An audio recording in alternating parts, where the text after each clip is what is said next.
Hi guys, so today we are making this gown that has side pleats or side gathers.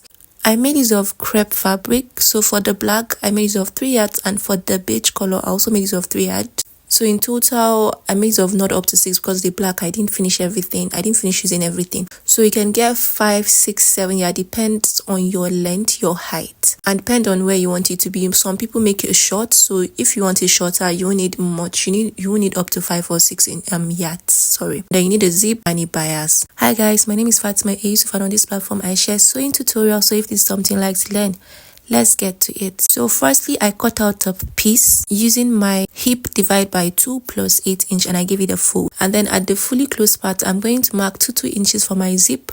You can mark 1 inch, you can mark 1.5, but I went for 2 inches. So I'm going to mark it with a straight line downward, right? Then I cut out another piece using my hip divide by 2 plus 10 inches because I marked 2 inches zipper allowance. So I'll go ahead and mark my neckline. So the back neckline and the front neckline are both round but different dimensions. So 3.5 by 2 for my back neckline, and then for my front neckline 3.5 by 4, and I'll form my round neckline, right?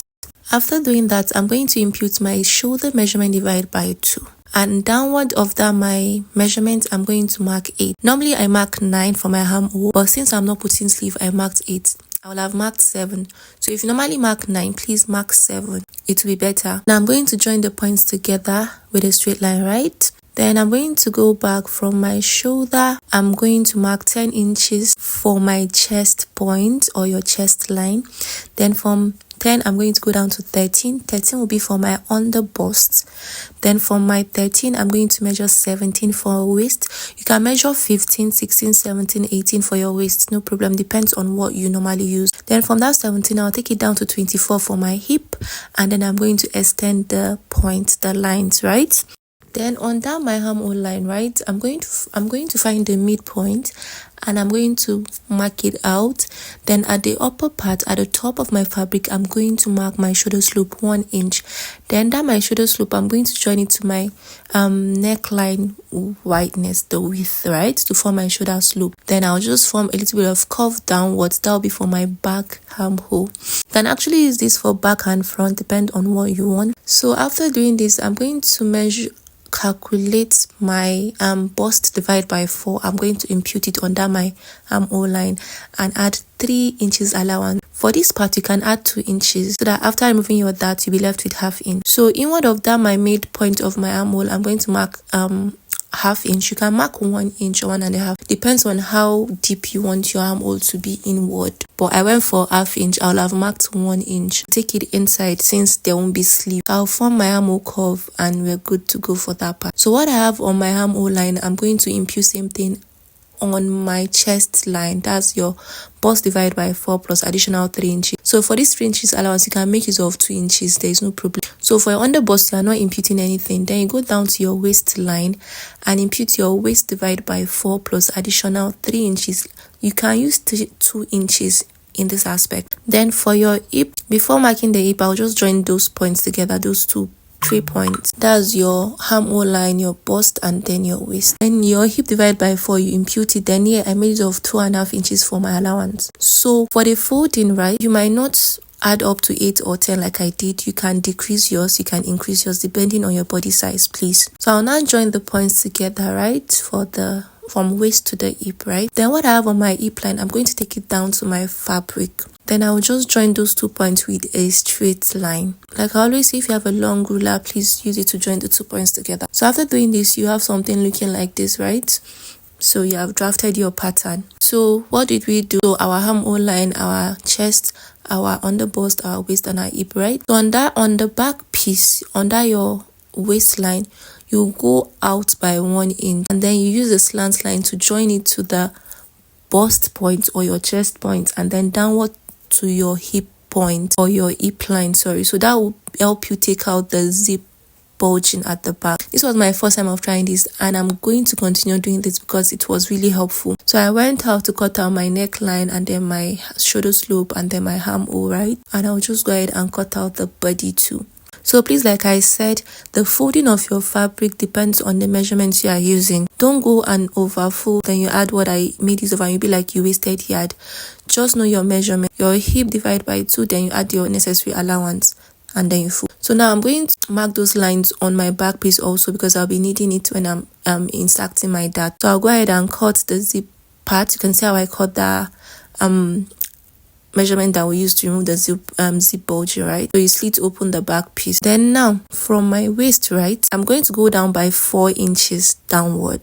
You go down by 4 inches. So you can actually use 3, 3.5, 4.5. It depends on where you want your pleating to start from.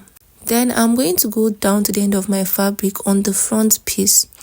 Sorry, on both front and back, and I'm going to impute 4 inches downward like this, right? Then I'm going to go back again to my hip line. Under my hip line inward, I'll make sure I have 4 inches inward. Then downward, I'm going to mark 5 inches. This also depends on how deep you want your pleating to be. So I'll now join those 2 points together, that my 4 inches and my 5 inches, making sure that the length, the wideness is 4 inches also. I'll join the 2 points together, right? The 2 points, that my 5 inches and 4 inches that is upward, I'm going to join it with a curve. If you have a French curve, you can make use of it in this aspect. So after doing this, this is what you have. Right, this is what you have. So this is how it looks like. You see, we are getting closer to it. Now you're just going to cut off that part. You are cutting off that part for both back and front piece. So after cutting, you'll be having 4 pieces left. At the end, you'll be making use of just 2 pieces of what we cut out, right? So you have it looking like this. So you already created the compartment that you're going to be using for your addition. So now my under bust, I'm going to impute my nipple to nipple measurement divided by 2, which is 4 for mine. I'll impute it at the waist and also the hip. Please 4 inches is not constant. You need to know your nipple to nipple measurement and then divide it by 2. So I'll join the points together with a straight line, and by the waistline, I'm going to mark 1/2 inches by the sides, by the left and the right side, and I'm going to use the slant line to join it downward and to join it upward. So I'll be forming my dart. You just watch what I do. So forming this dart, you've actually taken 1 inch, right? So if you use 2 inches allowance, that means you'll be removing 1 inch from your body part. Missing the use of 3 inches, definitely I'll be stitching 2 inches allowance. So I said you can actually use 2 inches for your allowances. Going to mark those lines at the other side because you are doing the dart at the front 2 places, left and right. At the back piece, you are also doing it at 2 places, the left and right of your back piece and your front piece. So you are marking out that in 4 places, 2 at the back, 2 at the front, right? So I've done that here, and then I'm going to go over, then I'm going to stitch my dart. What you need to do is just make sure you have that straight line that you first mark, you have it accurately, you have it. Then from the waistline, you are going to stitch that slant line that you created, stitch it to the left and stitch it to the right, or you stitch it to the up and stitch it to the down.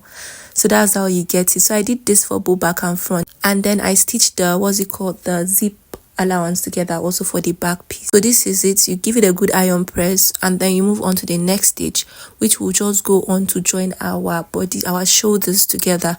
So you place your back piece and your front piece together, right face facing right face, and you stitch the shoulder using 1/2 inches. And I've already biased my pieces, right?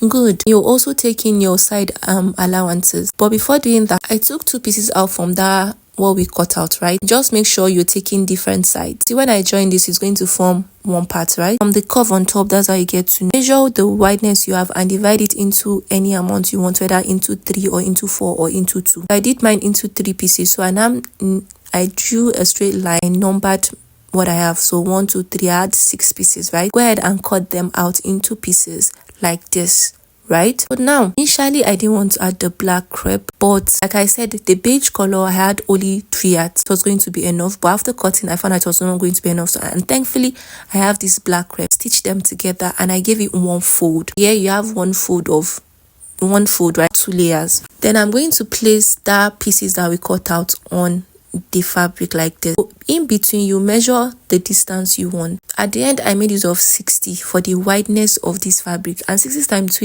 is 120. So that's why you need much fabric, because it will be folded. So I tried using different measurement, but at the end I made it of 10 inches in between each piece. At the end I made it of wideness of 60 inches. So that was why I told you guys I didn't finish using the black fabric because I had excess at the end. So you measure the distance you want, arrange your pieces like this from number 1 2 3 4 5 6. Then at the up you form the curve the curve, just follow the curve that you have at the upper part like this. Then for the down part you also just draw the straight line so it actually is going to follow the length of your piece, right? So you have something looking like this, and I'll go out and cut out where I marked out. That's the upper part, the other side, and the down part like this, right? Then I'm going to remove the pieces. Like I said, it's folded, so you have 2 pieces of this.